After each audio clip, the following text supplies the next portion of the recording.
Severe thunderstorms tore through much of the Northwoods last night, and crews are still working to clean up fallen trees, some of which destroyed homes. Our own Jake Force joins us live near Tomahawk from the town of Bradley, where several houses in the Navajo Trail neighborhood have been completely destroyed.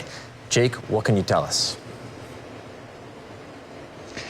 Dan, people here in this neighborhood are still trying to digest the fallout of last night's storms. You can see the damage to this house behind me. The good news is that only minor injuries were suffered and that all who did suffer injuries are now doing okay. But these folks now face the grueling process of picking up the pieces of this damage and dealing with the reality that last night could have been much worse.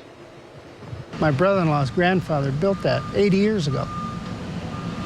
And it's gone. Robert Jepson wasn't expecting his trip from his home state of Illinois to be like this. Jepson was visiting his sister and brother-in-law at their home in Bradley when severe storms ripped through their neighborhood early Tuesday morning and destroyed their home. Ray Marvin lives just down the street and also got his home destroyed by several fallen trees. He says he woke up and opened his bedroom door and all he saw was the night sky and the pouring rain. But my wife was awake earlier because the storm woke her up. Like, it didn't wake me up until she started screaming, and I didn't know what she was screaming about. And I opened the door, and then I knew what she was screaming about.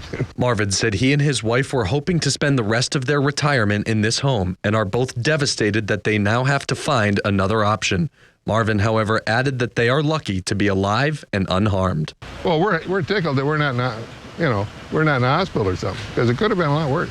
The crying's over. That was earlier. And now we're trying to look on the bright side. Jepson and his relatives were abruptly awoken by the loud thunder and rain. He said he immediately sought shelter after the windows and roof were destroyed by a tree that fell through the house, then waited for help to arrive and pull him out of the window. It was terrifying.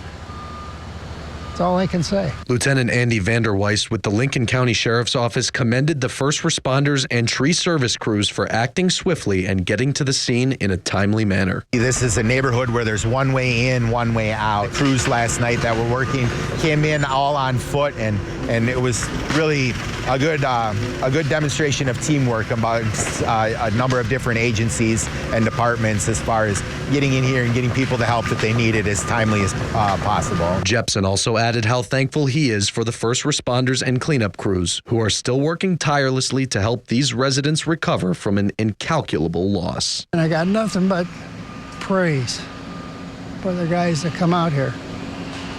Did a good job. And the National Weather Service is still surveying the damage from last night. Part of this is trying to decipher whether or not a tornado actually did touch down in this area. Those assessments generally take several days, and we will make sure to keep you updated on that. For now, though, a sigh of relief for these folks, and seeing all of them look on the bright side today, it was quite refreshing, Dan.